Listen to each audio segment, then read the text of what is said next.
We will call the meeting to order. We are returning from closed session. I would ask our city attorney to please report on that. Good evening, Mayor and Council members. City Council is in closed session this evening on conference with legal counsel on existing litigation, and there's no action to report out of closed session. Okay, thank you. Roll call, please. Okay, Council members Howard. Here. Singleton. Here. Shelton. Here. Cruz. Here. Payne. Here.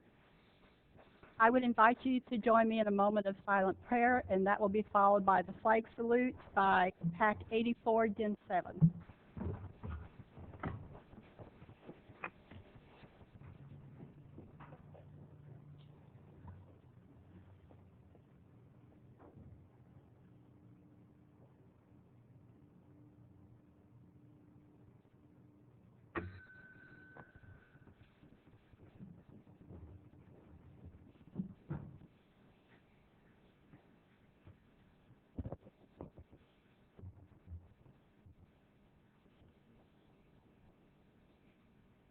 Color guard attention. Will the audience please rise? Color guard advance.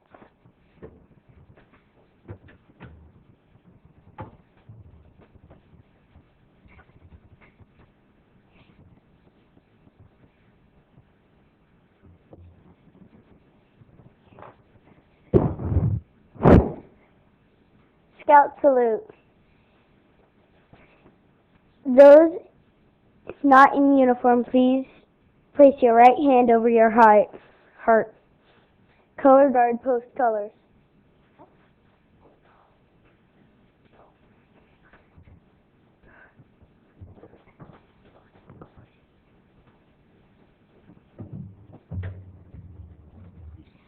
Please recite the Pledge of Allegiance with me. I pledge allegiance to the flag of the United States of America and to the republic for which it stands, one nation, under God, indivisible, with liberty and justice for all. 2. Color guard dismissed. The audience may be seated. Thank you.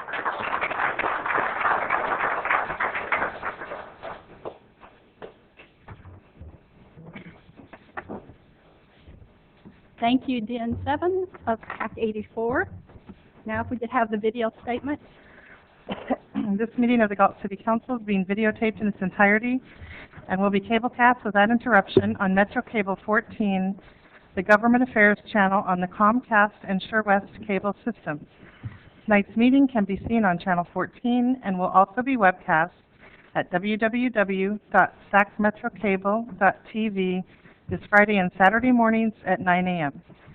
Tonight's meeting can also be seen via live video streaming on the city's website at www.ci.galt.ca.us. A DVD copy is also available for checkout from any library branch. Members of the audience wishing to address council should fill out a speaker identification form and give it to the clerk.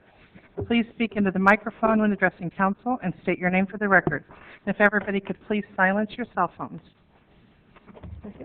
Thank you. Agenda approval, additions or deletions? Council members? I have one item that I'd like to pull just for discussion. Okay. It's, you caught me off guard. Sorry. It's number 9. Yeah. Just for discussion. I think it's good, but let's discuss it, please. Okay. And any others, council members? Then I would like to pull item number 3 and item number 4. We will go to presentations. Okay, tonight we have the Annual Infrastructure Improvement Program by the Public Works Department.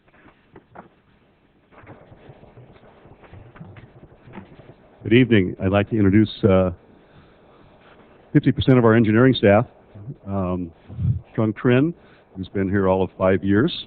He's doing a great job with street projects, and we're going to kind of continue some discussion we had, well, not me, but you had with your previous consultant on pavement maintenance last year. So I'll just turn it over to Troy and let him get going.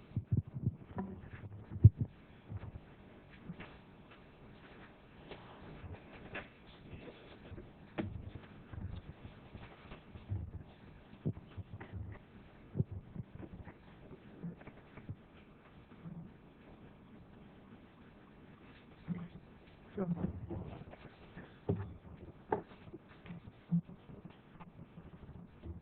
I supposed to write something in here? Or? Function F4, try that. And you might Just need getting going, let me just give a very, very brief introduction and state that pavement maintenance is kind of like taking care of a forest or a herd of cattle. You have to deal with it as the entire group.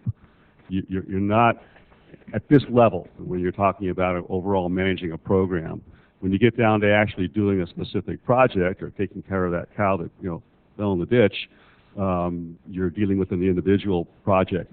But the overall maintenance of management is that mentality of taking care of the entire herd in a most efficient manner. So we'll talk more about that in detail. Thank you. Thank you, Richard. Mayor, council members, tonight Public Works is presenting the annual payment infrastructure improvement program. A brief history of what we did the last year. Last year, we hired a PEI consultant in February, and they completed the work for payment assessment work mid-year, and we presented to City Council a presentation in July. And these are some of the highlights. The roads were surveyed and inventoried. The road segment was rated on a scale of 1 to 100, 100 being the best. The City of Galt's average rating is 76, which is good. The Bay Area city, as comparison, is 66, and the local perimeter cities is about 70. The City of Galt has 177 lane miles of maintained road, representing an asset value of about $180 million.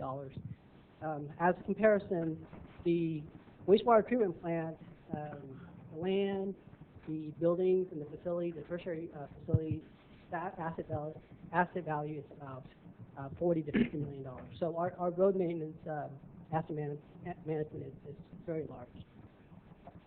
We have 18% arterials, 35% collectors, and 47% residential roads. Within the asset management work, we implemented the Street Saver software to manage the payment management system.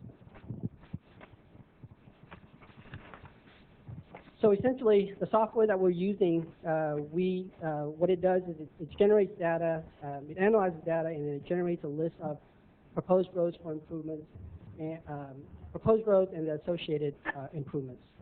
And we take that list, Public Works essentially, and we consider constructability, mobilization, economy of scale, existing conditions like road crowns and drainage conditions, and other issues like timing of other capital improvement programs and other projects, available payment treatment that's out there right now, and available budget, how much we have in the budget and what type of funding. Certain federal fundings are more restrictive. Local fundings are less restrictive. And with that, essentially, we got the list and we went through the process, and we, for this coming year, we'll be installing 2 projects. The first project, real quickly on the bearings, that's Twin Cities and Trillion, so essentially this area is the north side of town. This is essentially the west side of town, Elm, Emerald, and Sparrow. For the 2012 pavement rehab project, we'll be installing a tape seal on F Street, and we'll be slurry sealing these residential areas. And that project, the bid opening is Monday. And we also have another project in 2012, Elm Overlay Project, and we'll be overlaying Elm from Industrial to Ashley Way. And that project is 3 weeks from today. Can I ask you a question before you go further? Actually, I had a call from a citizen this past couple of days about F Street, and that is on your chart up there, correct? Yes. And I'm not sure what you said you were going to be doing to that street. There were some chuck holes and things like that he was, or potholes that he was complaining about. So will that be taken care of? Yes, absolutely. One of the things that we will be doing with the improvement on F Street is the worst area is probably between 4th and 6th Street. There's some base failure, so we'll be doing some substantial prep work there. And then we'll be cape sealing it, and my next slide will show the type of improvements that we're doing. And what's the time frame on this particular? So if for that work, if we award, everything goes goes well and we award April 9th, we should get all the insurance and everything checked. If everything checks out, we should be in construction this summer. It should be completed by this summer. Okay, thank you. So we talked about what we were going to do and the types of pavement treatments. And on the slurry seal area, on the residential roads, we'll be doing a slurry seal. And a slurry seal is essentially an emulsified mix of oil, cement, water, fine aggregates, and other additives. And it's paved over the road to extend the life of the road. On F Street, we'll be, in addition to the base repair that we talked about, we'll be installing a cape seal. And essentially, it's a 3/8-inch well-graded aggregate rock, and it's covered with a slurry seal. So they'll put down a tack coat, they'll put down a chip, and they'll put down a slurry seal. On Elm Street, we'll be installing an overlay, and essentially it's a 3-inch thick layer of half-inch aggregate mixed with asphaltic binder. Next year's project, we're going to be looking into doing an overlay on potentially Pringle from Industrial to Lincoln, Walnut from Vintage Oak to East Stockton. We're planning to look into a big seal, and we're planning to slurry seal our main arterial, which is Carillion and Lincoln Way, and potentially also looking at the Chancellor State subdivision for slurry sealing those residential streets. Of course, we're working through budgets right now, and it really depends on the scope of the project. Depends on how much money we have for payment work. Some of the impact that we anticipate we will have with these improvements: residents may not drive on the roads during the prep work and the application of the pavement treatment, and this takes approximately 4 to 6 hours. We require residents to park their cars outside of the work area. There will be minor scuffling, tire marks, shedding of tiny rock material, which will be diminished after roadway traffic and time. Public Works will send out notices to affected residents and businesses to explain why the work is needed and the general time frame. And then once we get a contractor, they'll post and they'll send letters out for no parking 48 hours prior to the work, and they'll provide a list of locations. Public Works will make every effort to minimize the impact, but we do ask that the public comply with the requirements for the installation of these pavement treatments. And that concludes my presentation, and if you have any questions, I'd be happy to, any additional questions, I'd be happy to answer. Questions? Sure. Okay, thank you very much. Thank you. Thank you. Then, Richard, did you want to add anything to that? Well, I just wanted to compliment Trung on his work on this. When I started here, he was really kind of struggling with some of the recommendations that came out of the pavement maintenance program, and we spent quite a bit of time going through discussing just how you really approach all this, and we really picked it up and went with it really well. For example, the pavement management program doesn't just give you a neighborhood to do. It gives you a street here, a street here, a street there, and a street there. And then next year it might show a street here, a street here, a street there, all in the same neighborhood. Well, you don't do that to people. You have to use some logic and really kind of group these things together in a logical manner and disrupt the neighborhood once. You don't string it out over 3 or 4 years. So that's some of the finessing that he talked about earlier in terms of how you have to take that output from the software and put it into a real world situation. And that's what takes some judgment and experience, and we're getting there. And I can say, for myself and the council members, we appreciate that because we're the ones that get the phone calls with, what are you guys doing? You were just here and now you're tearing it up again. So we all appreciate that. Thank you. Then we will now go to public comment. Under Government Code, Section 54954.3, members of the public may address the council on non-agenda items. Speakers may address council on any agenda item during consideration of the item. Speakers shall restrict their comments to issues that are within the subject jurisdiction of the City Council and limit comments to a maximum of 3 minutes. Please fill out a speaker sheet located on the table inside the entrances to the council chambers and forward the completed speaker sheet to the city clerk. As a courtesy to others, please silence all cell phones. And I don't have any speaker sheets. No speaker sheet? Everybody? Okay. Then we will move on to consent calendar, and I would like you to read it, please. Okay, we have 11 items. The first one, approval of the minutes of the special and regular meetings of March 20th, 2012. Number 2, approval of the City of Galt warrants.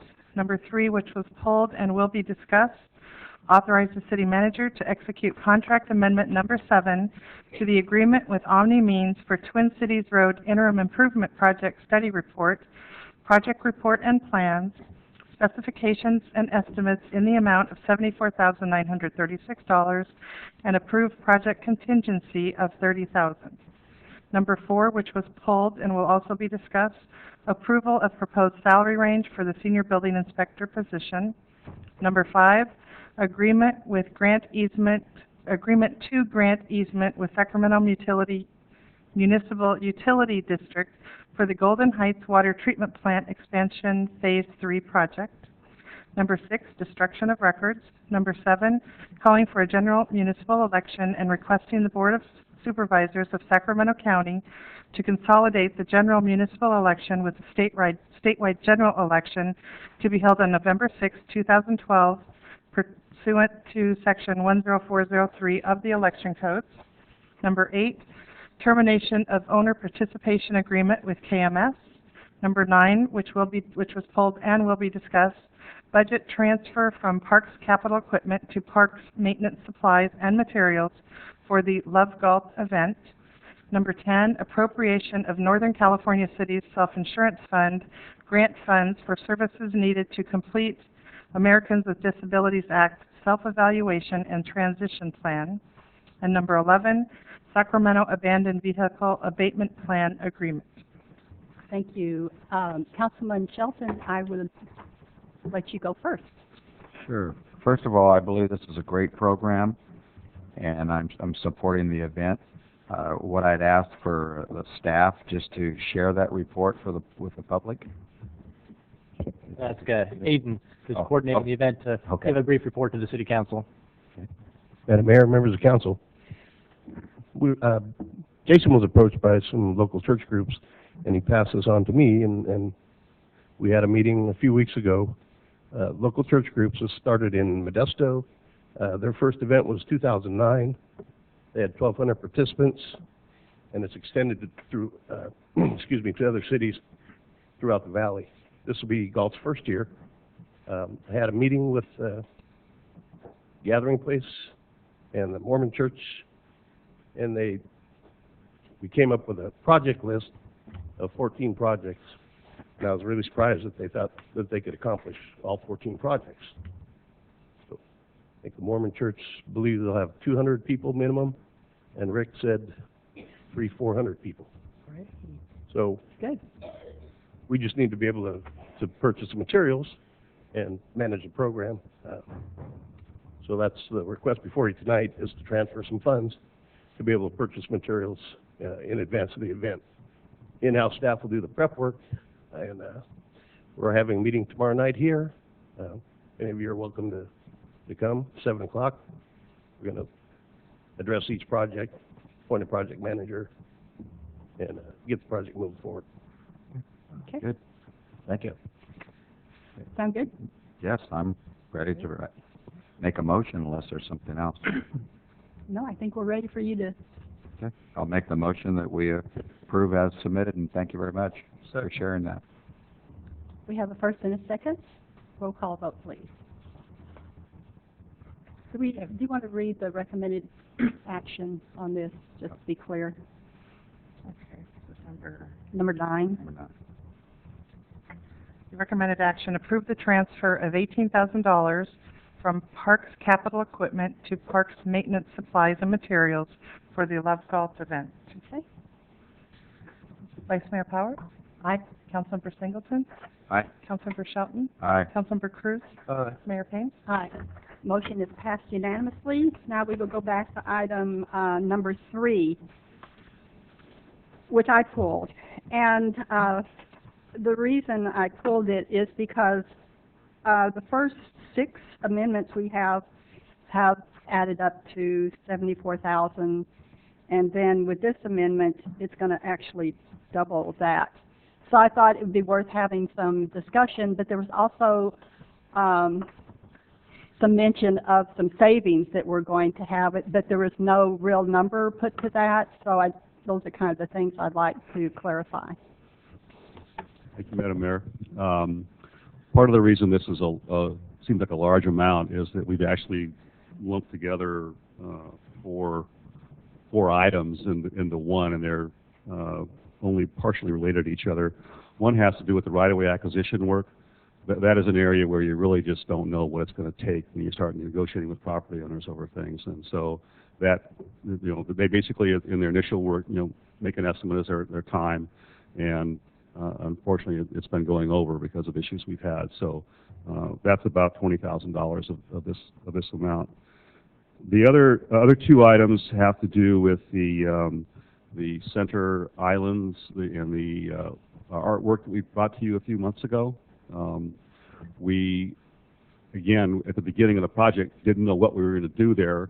We had money in the budget to do some analysis to come up with those alternatives, but now that we've selected them, we said, we asked the consultants, okay, well, now give us the final price to go ahead and finish all that design, and that's what the items 21.2 and 21.3 are in one of the attachments, and they add up to about $35,000.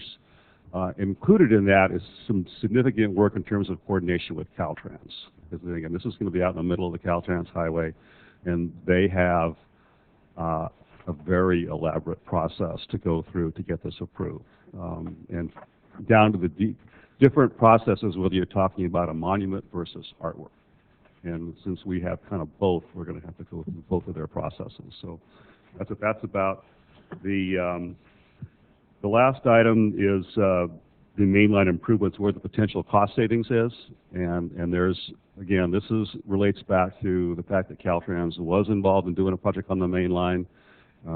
We weren't sure how their timing was going to work with our timing. They told us one thing at the beginning of the project of design work. There's a potential, they've changed their mind on some of the work, and we need to keep getting that resolved. Now, we think that can result in a cost savings, but in terms of details on that, I am going to turn it over to Gwen and Gwen Owens, who's our Deputy Director, Interim Director, and Ron Boyle from Omni-Mean, so they could comment on that.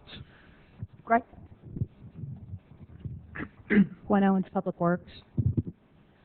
Basically, the cost savings for the mainline improvements, which Ron will elaborate on in a minute, are improvements that Caltrans is actually doing maintenance, which they were scheduled to do maintenance last year. It was delayed to this summer. If we can actually combine the work that we have to do on the main line with the Caltrans work, we actually save money for both traffic control and mobilization. And so those are some significant costs. So I'm going to turn it over to Ron to expand upon it a little bit more.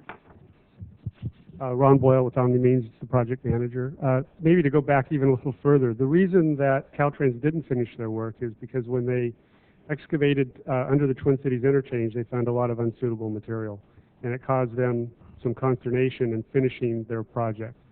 So they decided to pull out, and they're not going to complete that work until this July. So one of the change orders on your list there for $1,600 was back a year ago when we first approached them, and we tried to coordinate and get in there so that they would build what they're building as part of their project would fit well with the city's project. They said, no, we're going, you're going to have to deal with whatever we leave you. Since they delayed it a year, we said, now's the time to come back and let's get this coordinated, because there's some real cost savings to the project and there's some real savings to the motoring public. Basically, the pavement you see out there in on the freeway now is pretty much what we're going to go back and recreate, only in concrete. So they're going to have to take that out. They're going to be pouring concrete. We want them to pour it a little wider for our project. They'll have the concrete equipment out there.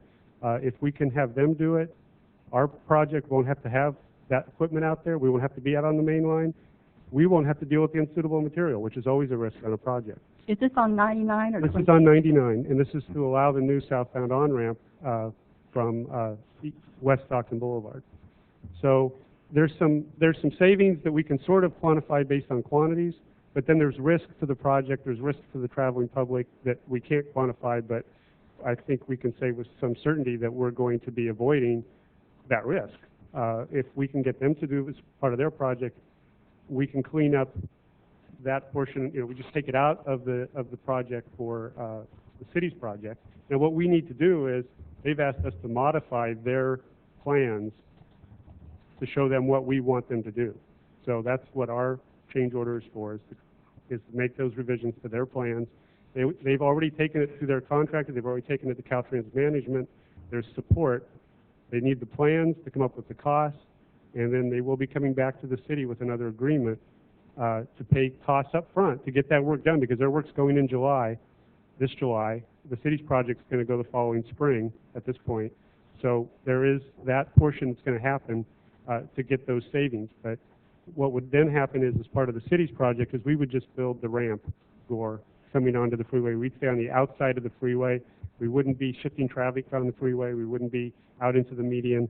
They would do that as part of their project. So that's what that task order is for.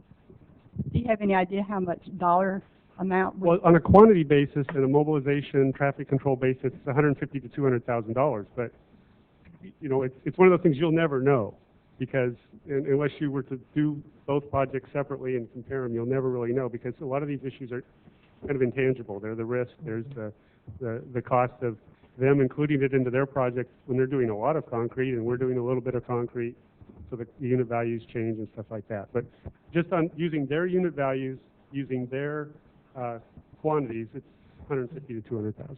That's kind of the minimum savings then. I would think so. Yeah, I mean, I think that, like I say, we're taking risk out of the project. We don't have to deal with the unsuitable material. We don't have to deal with the traffic control. You know, those are things that you'll never see a check for, but you could write a check for if things go the wrong way. Okay. Any other questions? Sounds good. Sounds like a good savings. And with that, I would move to approve the item. Okay, we have a first and a second. Roll call vote. Yeah, maybe better, please. The recommended action, adopt a resolution authorizing the city manager to execute amendment number 7 to the agreement for consulting services with Omni Means in the amount of $74,936 for Twin Cities Road interim improvements, PSR, PR, and PS&E, and authorizing a contingency of $30,000 for this contract. Okay, we have a first and a second. Roll call vote, please. Okay, Vice Mayor Powers? Aye. Councilmember Singleton? Aye. Councilmember Shelton? Aye. Councilmember Cruz? Aye. Mayor Payne? Aye. Motion is passed unanimously. The next item is number 4. Paula? Good evening, Mayor and council members. The report before you tonight is to approve a salary range for the senior building inspector position. And as stated in the report, the position is currently vacant and frozen at this time, and so is the building official position. But in looking at the series, the inspector series, there is significant salary compaction. And so any plan that you have or program that you have needs to be updated and maintained, and so that's really what this is tonight.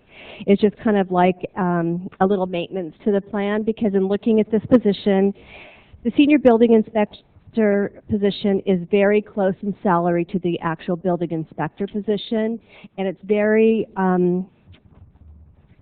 the internal equity is off, because other positions within the city that have similar series set up are basically there's a bigger difference between the salaries, I guess is what I'm trying to say. So currently, the senior building inspector is about 30%. Let's get this real quick. The current building inspector position is 10% below the senior building inspector. And so that is quite a bit lower than most positions similar within the city. So the recommendation is to increase that difference so there won't be any, salary compaction. So I hope I didn't make that more complicated, but I'd be glad to answer any questions. So the situation is that the building inspector, through incentives, can increase his salary to within a pretty close range to the senior building inspector, correct? Exactly, because right now, there's only 10% difference in the positions, but But it's because of the incentives the that, building inspector can, yes, basically make that same salary with the incentives. so if he does do that, then that pushes him up closer to the same salary. Exactly. So because of that, we want to increase the senior building inspector's salary range, correct? Well, that's a part of it. The other part in looking at, because the compensation plan, we want to look at internal equity throughout the whole city. So in looking at other classification series or families, other first-line supervisors are a lot farther, there's more room between the salaries. So that is also another component that went into this recommendation. But yes, that is definitely a part of it. I guess my analysis of this is it seems like because you have a building inspector that's working hard, accomplishing his incentives, we're going to increase the senior building inspector's salary. What would make more sense to me would be if there were an incentive program for the senior building inspector to increase that gap between the two positions.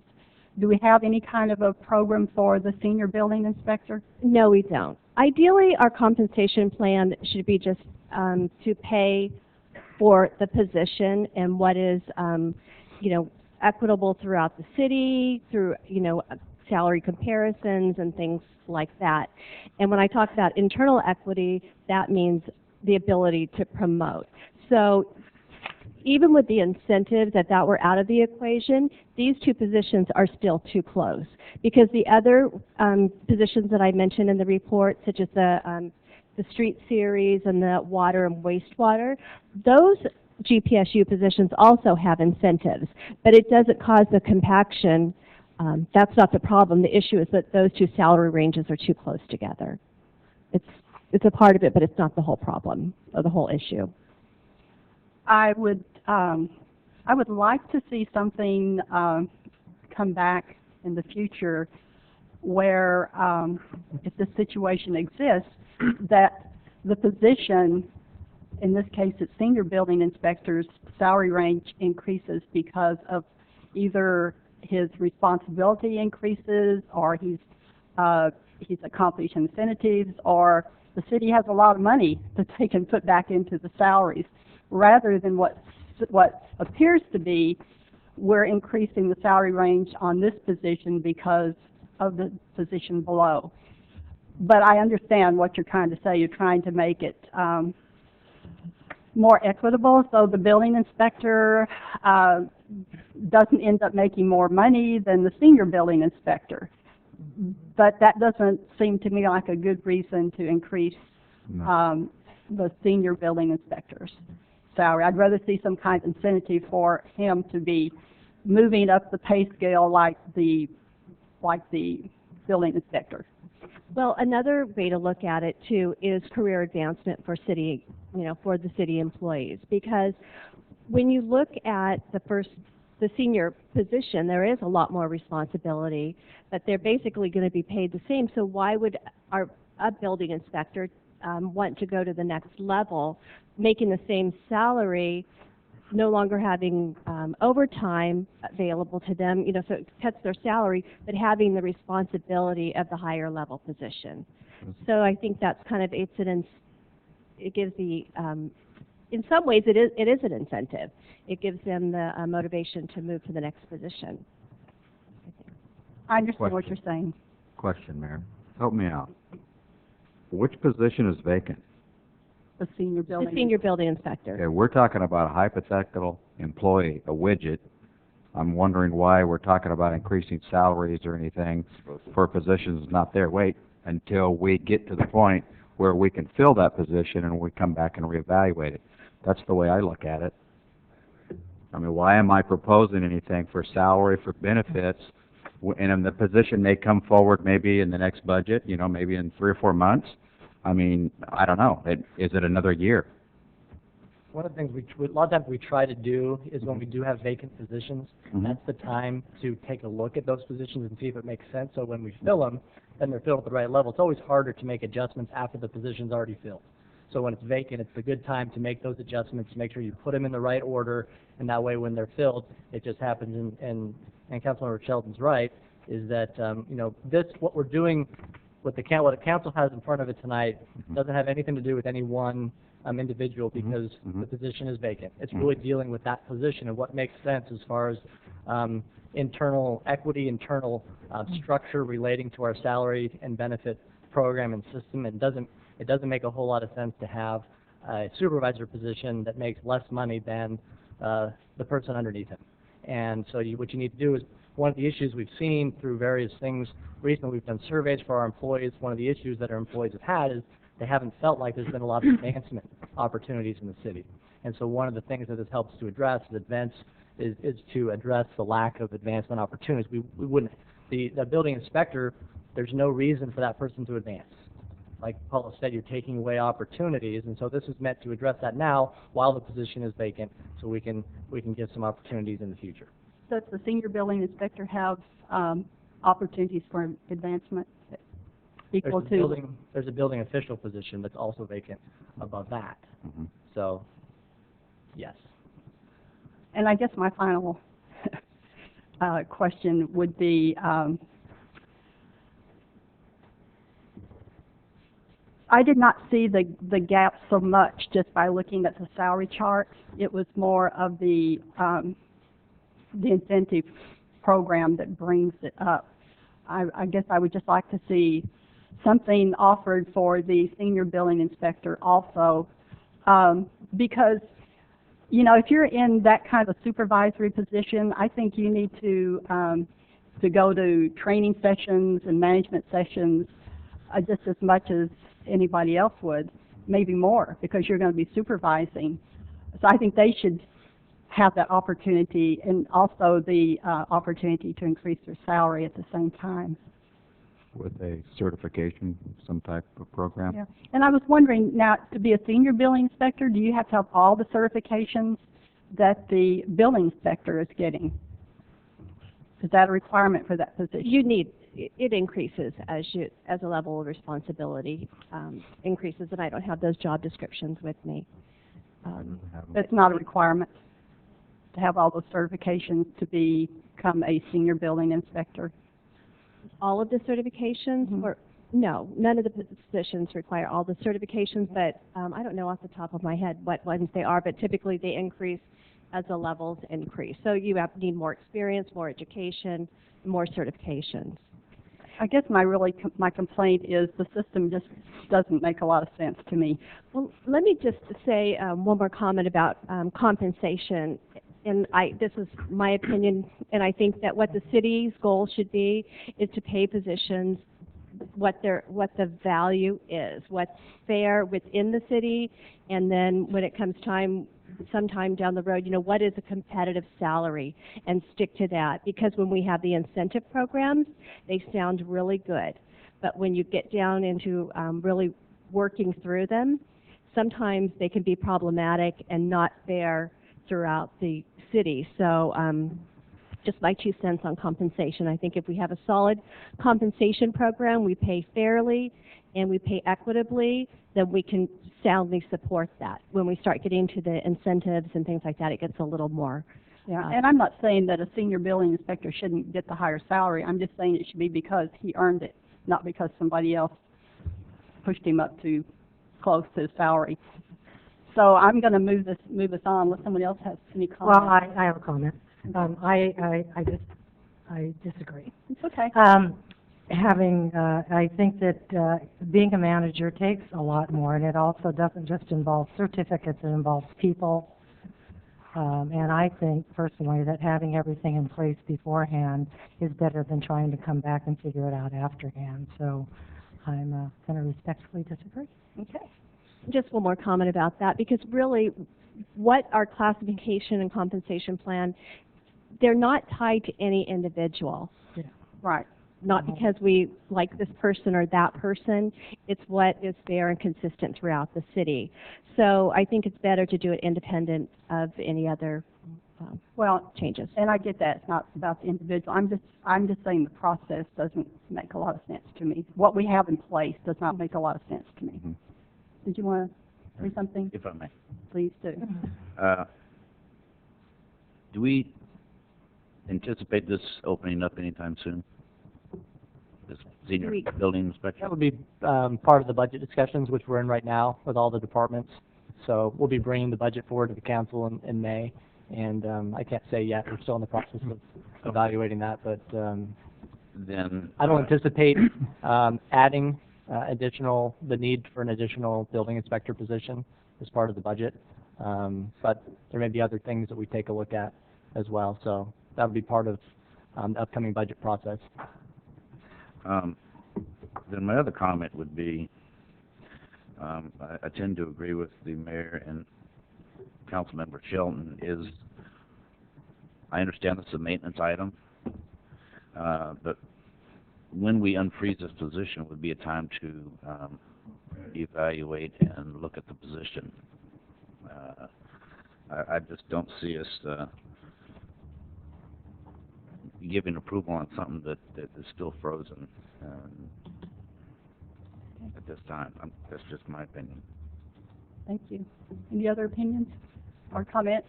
I'm receptive to getting more information, from staff, through you, Jason, I would be Convince me, okay? I don't mean, I'm being respectful, but, and during the budget process, I mean, we do that, you may come back and say, oh, I see what you're, I understand what you're saying. I'm not saying yes right now, but I may. Right. If the council's not comfortable moving this item tonight, maybe what we can do is discuss it some more during the budget process. I would agree. And evaluate it at that point. That would work. That would be acceptable to me. Myself also. Is it? Yep.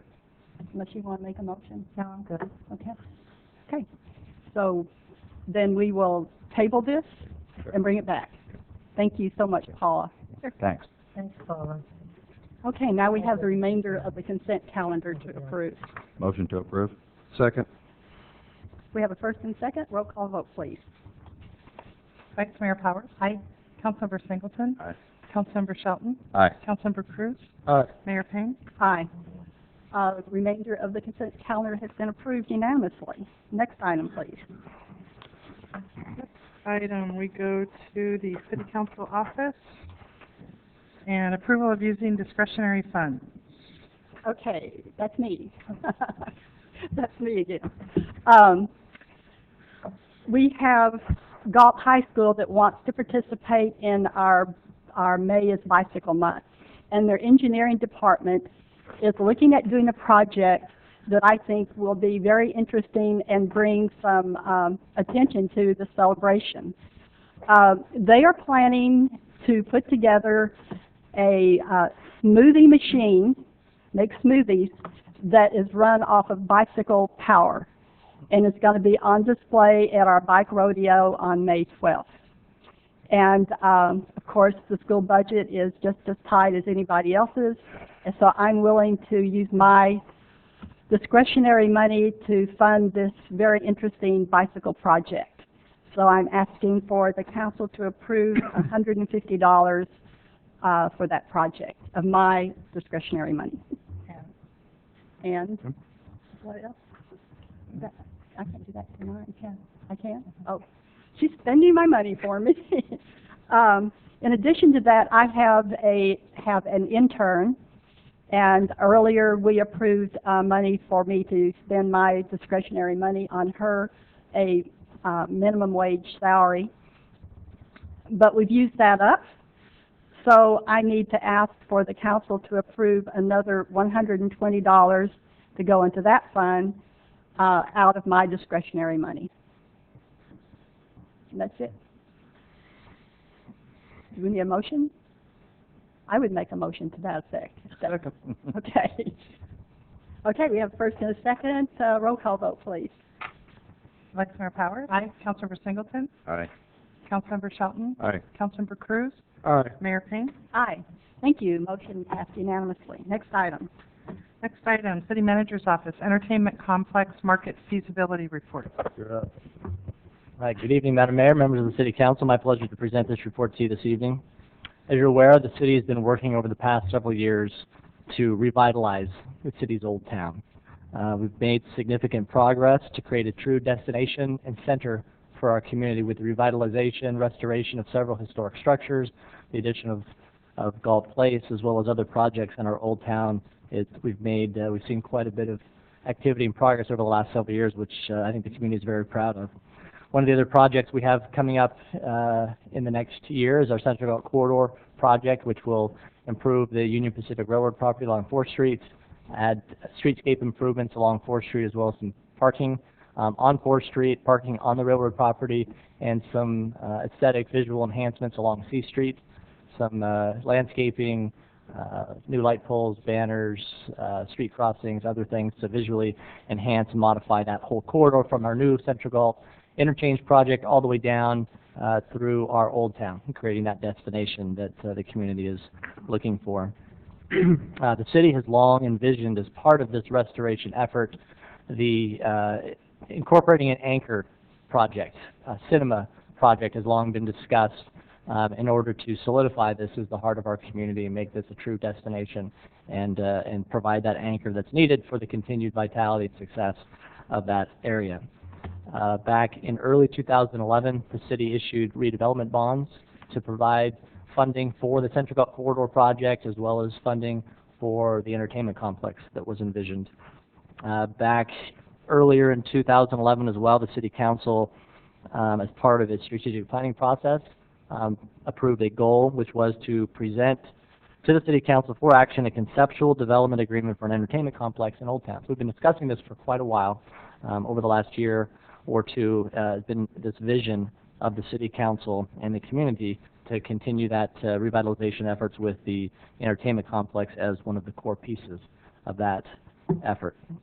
Throughout this process, we've had different discussions with different developers, different theater operators, and try to find some interest from people that might want to partner with the city in order to make this project happen. And earlier, probably about 6 or 8 months ago, we found a developer who's interested in partnering with the city on bringing this to reality. Their concept, as they presented to the city, was to do a joint hybrid facility that was going to be a movie theater cinema project, as well as bowling project and some other ancillary entertainment uses with that. We've had some preliminary discussions with them. As we started going down that path, we decided to hire a consultant to help us evaluate the proposal, to determine the feasibility before we kind of jumped off that into the deep end on that project. We wanted to make sure that this was a viable project, that we had a independent third-party analysis to make sure that what was being proposed was going to be successful within our community, that the Galt market could truly support such a venture. It was important for not only for us, but the developers in making sure that it was a viable project in the future. The company we hired was actually from the East Coast. The name of the company was Amusement Entertainment Management, who had done a lot of consulting on different entertainment complexes across the country, and we hired them to help us take a look at this project and see if it made sense from our community standpoint. They did a lot of effort. The complete report is available in the city clerk's office on our website. It's a very detailed, lengthy report. They went into a lot of different information. They did a thorough demographic review, took a look at our who lives here, not only in the city of Galt, but throughout the larger region, income levels, age levels, other types of important characteristics about who would be visiting this destination. They looked at traffic studies to make sure we had the adequate traffic. They looked at key employers, industries, and employment. They looked at the facility attendance projections of how many people would likely attend. They took a look at the competition, what other facilities were in the region, who would be competing with the proposal for Galt. They looked at which types of entertainment mixes would best work in the city of Galt, talking about taking a look at the entertainment as far as cinema and bowling and other things that might work well. They took a look at optimizing square footage of the site, how big should it be, how it should be designed. Took a look at peak period attendance capacity, again, attraction selection, projection of revenues, earnings reports, facility staffing, review of the region, capital budget, how much it would cost to build the center and then what the return on investment might be from the investor standpoint, what would be the tax revenue generated from the city and investing in this facility and so forth. So a whole lot of things went into the study and report. And the good news is it came back very positive from the city, that the city and this area could indeed support this type of venue. They came back with several different recommendations. What they were proposing is about a 60,000 square foot facility that would have a mix of cinema, bowling, dining, concessions, party rooms. They even talked about other uses such as laser tag and some other kind of unique attractions that would not only pull people from Galt, but pull people from some of the larger region, which the consultants thought was important because there are a number of cinema operators in the region. But if you start adding these other unique attractions, then you're pulling people in from a greater distance, and they thought that was important for Galt in order to have this project be successful. So the exact size of the facility, the exact mix of the entertainment options would be determined by the developer in consultation with the city. But these are some of the recommendations. Certainly, it's subject to change as we move forward. But this is recommendations that the consultants came out with, was this hybrid project in order to diversify the project and minimize the risk to the developer on the project. The report does know, again, that the Galt community could support such a project, but that it does require significant investment of dollars in order to make this happen, and then it's likely, more likely possible through some type of public-private partnership, which is one of the reasons why we invested in and issued the redevelopment bond, so that we could have some funding available to partner and make the project feasible. What this is tonight is really just to present this feasibility study to the City Council, let you know where we are in this process. We still have a ways to go before this thing comes to reality, and there are some potential obstacles and hurdles along the path, but we are making progress. And there's no financial impact at this point. We have not developed yet an agreement with developers, but we hope to do so over the next couple months. The terms and conditions of a future agreement will be brought back to the City Council at a future City Council meeting. In addition, any use of those bond proceeds does now require the approval of the Oversight Board, which is in the process of being established, hopefully later this month as the county makes its appointments and some of the other entities, that will be constituted, and we'll be able to bring some of these things forward to the Oversight Board once the council gets approval.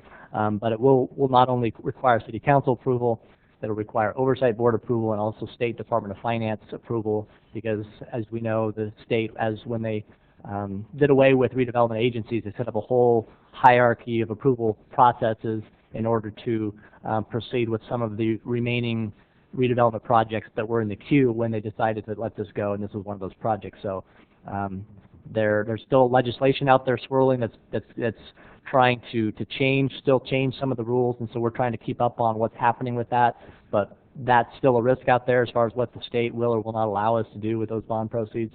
I don't want to let people believe that this is a slam dunk, but we believe the good thing is we have developers that are interested. We believe the project is feasible. If we can get through that and then get through the state process, then I believe we'll have a very significant, very viable project for our community that everybody would be very happy with. The recommendations in front of you this evening are two. First is to approve the entertainment complex market feasibility report, and second is to direct staff to continue work towards the development of agreement with the developer for an entertainment complex in Old Town.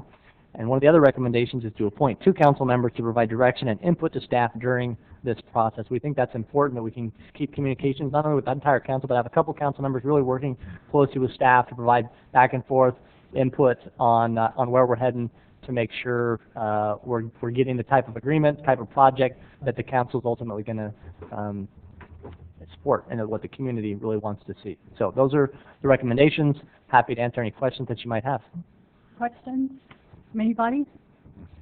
Do we want to appoint the council members before we do the motions, or what's I would, you can either do it together, or if you want, I would recommend that you approve the feasibility report and provide direction to staff, then make your appointment. Okay. You've heard the recommendation of the city attorney. Is there a motion to that effect? Move to approve. We have first and a second. Roll call vote, please. Okay, Vice Mayor Powers? Aye. Councilmember Singleton? Aye. Councilmember Shelton? Aye. Councilmember Cruz? Aye. Mayor Payne? Aye. Motion passed unanimously. So the next part of this will be to ask for volunteers from the council members. I will volunteer. Wow. How many volunteers do you want? We need two, and Vice Mayor Powers has volunteered. Does somebody else wish to volunteer? Yeah, I did. Yeah, put two of Mark the three of Pettis us. up too, so that's all right. I'm sorry. So are you backing off, or? I'll back up on Mark. You're backing off? Okay. Is that the right terminology? Okay, so then I would say that Vice Mayor Powers and Councilman Cruz would be perfect for that position. Do we need to, Can I have a motion on that, please? I'm moved to that effect. Is there a second? Second. Okay, roll call vote, please. Vice Mayor Powers? Sorry. Councilmember Singleton? Oh, aye. Councilmember Shelton? Aye. Councilmember Cruz? Aye. Mayor Payne? Aye, motion passed unanimously. Next item, please. Police Department, waiver of Galt market fees for Special Olympics fundraiser. Mayor and Council, tonight's staff report will be presented by Lieutenant Updegrove. Good evening, Mayor, Council. Tonight before you is a request to waive fees for the use of the Galt Market in order to host a car show fundraiser for the Special Olympics of Northern California. The Police Department, GPOA, is that not working? Oh, Is that better? Okay. The Galt Police Officers Association, along with a local car club, Altered Addictions, have teamed up to help raise money for this well-known organization. Because this is the first of what we hope to be an annual event, a lot of the details were still being worked out as we were preparing the staff report. So I wanted to come here tonight before council to let you know some of the additions and some of the changes that we were proposing for the event. First of all, in the staff report, it's noted that Altered Addictions, the car club, is a 501c3 organization. They are not. They're in the process of applying for their tax-exempt status, but they haven't acquired that yet. However, they are covering all their administrative costs for the event, and they will be pledging 100% of the money raised to the Special Olympics program. The event will be Saturday, April 14th. Gates are proposed to open at 6 o'clock in the morning for those showing their vehicles and for the staff. It'll open at 10 o'clock for the general public, and the event will close at 5 o'clock in the afternoon. It's estimated that there'll be about 600 to 800 vehicles and motorcycles at the event. Wow. Good. In addition to the cars, there will also be food booths, water, soda will also be sold. Alcohol will not be sold, and it will not be allowed inside the event. There'll be several bands playing throughout the day. The stage will be set up in the southwest corner of the market, and it'll be facing away from the neighborhood, so hopefully we'll minimize the noise impact out there. The DJs and musicians have all been told that this is a family event and that the music and the lyrics are to be appropriate for all ages out there. There can be Special Olympics will have a booth, GPOA will have a booth, there'll be raffles, silent auctions, etc. Again, all the monies will be donated to the Special Olympics program. Police Department will take care of all traffic control, and I think that's about it. Oh, financial impact. I think we estimated that at $25. That's going to double to $50 because Mondo Felt will have to open both of the restroom facilities out there.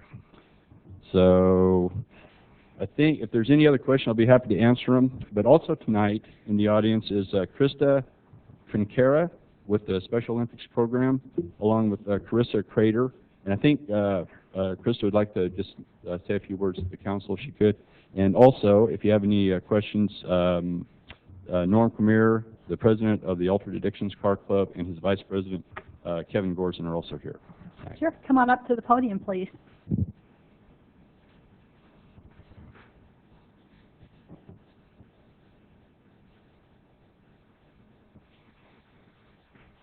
Madam Mayor, ladies and gentlemen of the council, thank you for hearing me today. Galt and its neighboring communities is home to the second largest population of disabled individuals in the state of California. And we are excited that Galt Police Department has joined with the grassroots fundraising organization as the Law Enforcement Torch Run, who supports Special Olympics and those with intellectual and physical disabilities for the last 30 years. You know, I'm the proud parent of a Special Olympics swimmer, and there are very few places where children like mine are accepted for who they are. Individuals with disabilities are so often targeted and subjected to teasing. They're left out. They are not the children that are invited to the birthday parties or to the sleepovers, and so often they're picked last to play on a team on the playground. There is a special light that shines within these individuals, and many of these Galt police officers participating in the Law Enforcement Torch Run organization are about to discover this and see this light for themselves. We became a part of the Special Olympics family in 2003 at the suggestion of Carissa's doctor. And each year since then, on our way home from the summer games, we discuss the events of the weekend. And every year when I ask Carissa, what was your favorite part about the weekend? You know what she says? Seeing my officers.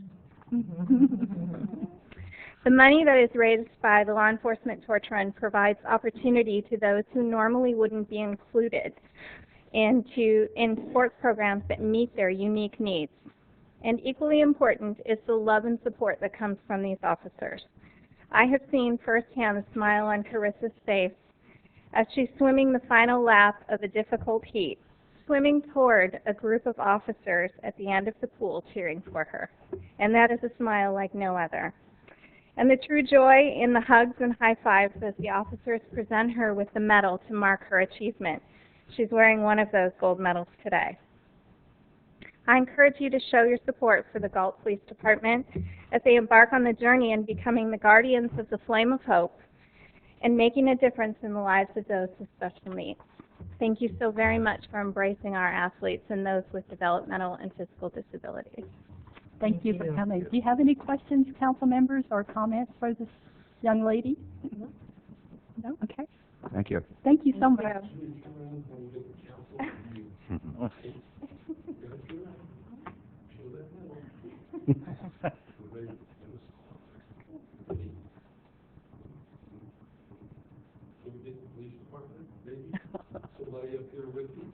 The chief is right there handy. Right there, there you go.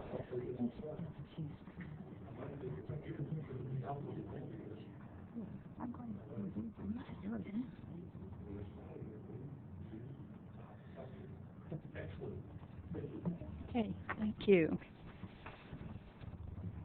Okay, do you have any questions for Lieutenant Updegrove before we move on to the motion? I have a comment. Okay. I think it's a great opportunity for the elected officials and the community to support this along with the chief and the officers. And I know that there's probably hundreds of other people that were not mentioned today. I'm hoping that council supports this. Thank you. Anybody else? Actually, I was going to move that we waive the fees, accept the recommended action. Okay, we have a motion. Is there a second? A second. We have a first and a second. Roll call vote, please. Vice Mayor Powers? Aye. Councilmember Singleton? Absolutely. Councilmember Shelton? Yes. Councilmember Cruz? Definitely. Mayor Payne? Aye. Motion passed unanimously, Good. and we're looking forward to it. Thank you so much for coming. And we hope to raise lots of money. And let me know when the applications come out to join, participate, yeah. We're going to put a press release out, I'll probably release it tomorrow, but you can go to the website, alteraddictions.com, is that correct? alteraddictions.com, and you can get the application there and read all about the event there. Thank you. Good. The motion is passed. I didn't ask the gentleman if they wanted to say anything at all. That'd be you guys. Madam Mayor, City Council, I'm Norman. I'm the president of Altered Addictions Car Club. This will be our first fundraiser as a car club. We're a pretty new club to Galt. Me and Kevin, my vice president, have been in multiple car clubs. We've been to multiple car shows. We've seen how they've been run. There's a lot of money to be made for this event, and it's going to be a good time. Like Lieutenant mentioned, there will be, as of right now, 5 different performing artists, live performing artists coming from as far as Reno, Nevada, to perform for free for the event. There will be food vendors, as you mentioned, as well as other vendors. Another big thing about this was also to get the community involved. We got a lot of companies, including Ace Hardware and a few others, that have donated generous amounts for this. So it's been going good. Everything's been going good. Great. We appreciate what you're doing. Thank you. Thank you. Thank you. Thanks. Anybody else? Okay. Then we will now move on. Okay, next, Public Works budget transfer to purchase VATCon combination sewer cleaner. Thank Okay. you, Madam Mayor, members of the council. Sewer cleaners are one of those things that are near and dear to the heart of wastewater people throughout the country. And of course, as in any big enterprise, you have big toys. This is one of the biggest ones you see in terms of rolling stock for a wastewater utility. It is a combination machine that has a long hose that you can run down the sewers, and it puts high pressure water into the line, brings it back to where the machine is at the manhole, has a suction line that pulls that dirty water out, and all the debris that's in there can be used to clean lift stations and the wet wells, storm drain manholes, or any kind of a manhole actually. You can actually use it to dig holes too. That's not its primary purpose. It's not well suited for that, but it can be used to do that. We have one on hand now that's been around for 13 years. It's had a troubled life, and when I first got here, I was told it has to be resuscitated often to get it going in the morning. It failed today on a job. Hydraulics broke down. It's time. It needs to go. We've been struggling in the department to get this amount of money in the budget for some time now, because originally when it was budgeted several years ago, we didn't get enough money in the budget, so it had to be deferred. And it was put off until future years. And frankly, with some creative budgeting, the cost was spread out through 3 different funds. Well, it's really a wastewater piece of equipment. I mean, you can make an argument that, yeah, we'll use it in water to do excavations once in a while. We'll occasionally use it to clean a storm pump station, maybe something like that, but it's 90+% wastewater. So we looked at the budget where we are today and realized that we have been trying to get money in the budget to do wastewater line improvements throughout every year. Because of various staffing issues, we have not moved forward on wastewater pipeline replacement projects that we should be doing. So we have the amount of money in the budget, so we're asking to transfer it from a pipeline project to this capital piece of equipment. It's pretty much straightforward like that. But I thought I'd kind of explain what the equipment was and what it's for. It's not, again, we're saying it really is a wastewater purchase. It's not, shouldn't be spread across other accounts. So. Okay. If you have any questions, I know Aiden would be glad to tell you about the details of the piece of equipment, what it does and can do, but I think I kind of covered the basics. Any questions for Aiden? No. No. Nice to see you, Aiden. Congratulations to keep limping this long. Yeah. Okay, then the recommended action. Recommended action to approve a transfer of $380,000 from Capital Improvement Program 581L, Annual Sewer Pipeline Replacement, to the Capital Equipment CIP to purchase 1 VATCon combination sewer cleaner. Do we have a motion to that effect? Move to accept. Do we have a motion and a second from Councilman Shelton? Roll call vote, please. Vice Mayor Powers? Aye. Councilmember Singleton? Aye. Councilmember Shelton? Aye. Councilmember Cruz? Aye. Mayor Payne? Aye. Motion passed unanimously. New toy. Okay, next. Sure showed off to us, huh? Oh, what is this, adjourn and reconvene? Okay, forget that. Okay. City Clerk. It's still there. That's been their choice now. Yeah. It will not die.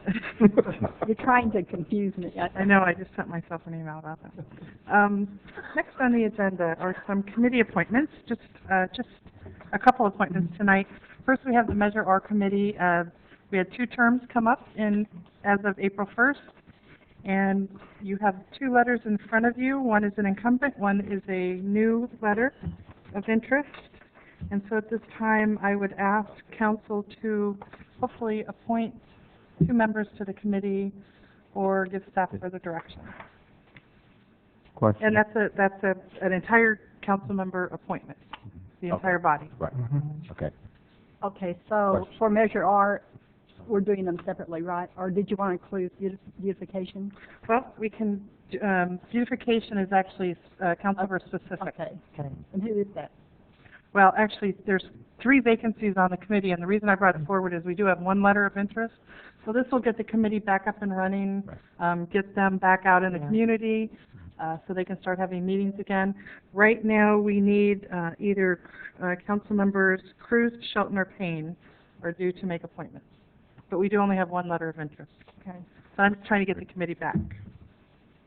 And you do have a member in the audience. And if she was on the committee before, the person that wants to. Actually, no, Fatima, this letter of interest is from a new, it's not the Fatima that's on the committee, it's another Fatima, so, who has been interested for a while and finally submitted a letter. Yes, we can see who she is, 'cause I don't know who she is. Would you stand up, ma'am? That's Lois. That's all. Fatima, Oh, Fatima, okay, I'm sorry. Yeah, okay, I've seen that. That's Fatima, who just walked in. And Lois is also on the committee, just kind of checking out what's happening. Yep. So, hi, Lois.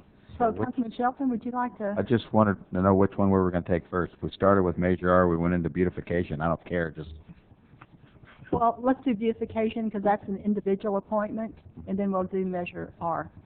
So, would either of you like to make that appointment for beautification? I'd be more than glad to nominate Fatima. Okay. Good job. Do we need to nominate it, or can you just appoint it? Direct appointment. Okay. So directed. That'll be Councilman Cruz's appointment. Got it. okay. Now then, Measure R. Measure R. We have letters from, Actually, 2 members. One is an incumbent, Dave Dahlgren, who is in the audience tonight. 1 letter is from Lori Hines, who was with us on the beautification committee at one time and left the beautification committee, and is now applying to get back on the Measure R committee. and we have two positions 2 open. positions 2 positions are vacant, because their terms were up. It's a 3-year appointment. Can I just say Yes, ma'am. something? I think both of these people are great. I just wanted to give a little shout out to David because he's worked on this committee very hard. He started with it from the inception, and I know because I was there working alongside of him. And he's very dedicated, and I'm very pleased to see that you want to re-up and be in for another 3 years. Okay. Yes, I will add, Dave is very dedicated. If he doesn't get something, he calls, and he's very aware of what's going on, reads his packet. Mayor, these will be independent actions, so you need to handle each appointment separately. Okay, so, Oh, okay, so then I move to, I nominate or move, to put Dave on the Measure R committee. I'll second. we have a first and second. Roll call vote, please. Vice Mayor Powers. Aye. Councilmember Singleton. Aye. Councilmember Shelton. Aye. Councilmember Cruz. Aye. Mayor Payne. Aye. He has been approved unanimously. Congratulations, Dave. And then the next person to approve is Lori Hines. She is not here. Her letter is, I think we all have a copy of her letter. Randy. I've had some conversations with her, and I know she was on the beautification. She is still willing to serve, and that's the main thing, you know, with when we're going to be talking later about recruitment. So I would like to, hopefully the council will concur that Lori Hines will be a good choice. Is that a motion? That'd be a motion if you'd like it that way. Second. We have a motion and a second. Roll call vote. Vice Mayor Powers. Aye. Councilmember Singleton. Aye. Councilmember Shelton. Aye. Councilmember Cruz. Aye. Mayor Payne. Aye. So Lori Hines has been approved by the council to the Measure R as well as David, and thank you so much. Okay. Just a couple reminders. Okey-doke. April 7th, this Saturday, is the extravaganza from 6 to 2 in Old Town. And I'm sure you'll hear more about it before the night's over. April 9th, the Beautification Committee will be having a meeting at 3:30, and it's not April 9th, I'm sorry, that date's wrong. The third Thursday. They'll have a meeting at 3:30 in the community room. On April 11th, the Parks and Recreation Commission will meet at 7 p.m. in the council chambers. On April 12th, the Planning Commission will meet in the council chambers at 6:30, and that takes us to our next meeting on April 17th. Beautification will meet on April 19th. A couple more reminders. April 21st is our Household Hazardous Waste and Shredded event on the Galt Market grounds from 9 a.m. to 1 p.m. And that takes us a little while. Comments by staff? I see something heading down this way. Show and tell. Yeah. Show and tell. As the mayor spoke earlier, we have a Wait. bicycle rodeo. Oh, you get a mic? Right here. He doesn't want to let go of that bicycle. picky. I know, sorry. As the mayor spoke earlier, we have a bicycle rodeo coming up, and I believe it was Walmart donated 4 bikes to give away at that event. Okay. So hopefully we'll get a lot of youngsters out there. We've got them in 2 different sizes. That's the girls' bike there. And so we'll be looking to give these away on the day of the event. Wow. If I remember correctly, I've been asked several times, and now I forget. It's the 12th of May, and it'll be at Community Park. One other thing that I have that I would like to talk about as far as a comment is that identity theft is a big issue all across the country. And one of the things as far as law enforcement is trying to keep up with the most up-to-date things to combat that. And we are going to be the host as far as Galt Police Department on the 26th of July for law enforcement as far as identity theft, as far as some of the training issues. So we'll be training local law enforcement in the area and also some of our own officers. And that's in with the FBI's LEDA, which I'm a member of, and also the Galt Police Department. And that's all I have. Are you going to ride that around? I don't know about that one. Thank you. Girls bike in the wheel. Any other staff? I don't believe so. No? Okay. Then we will go to council comment. Vice Mayor? I don't have a thing. Councilman Singleton? My only comment is I want to thank all the people that attended our visa solicitation meeting. It was very successful, and we'll have some good results coming from that meeting here soon. Thank you. Thank you. Councilman Shelton?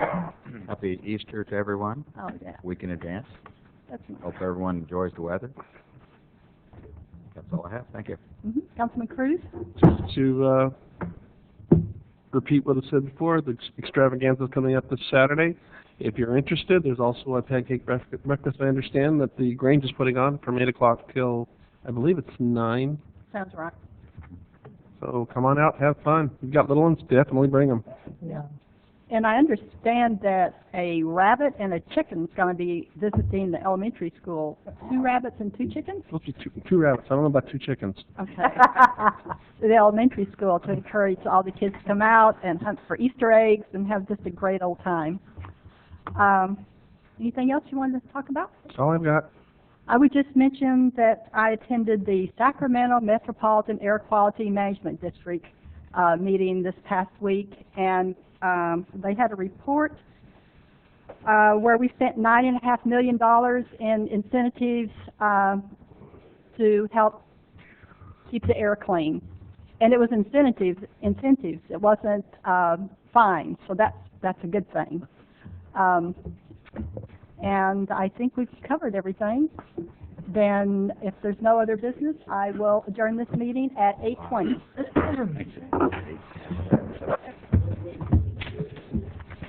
I don't know why, but my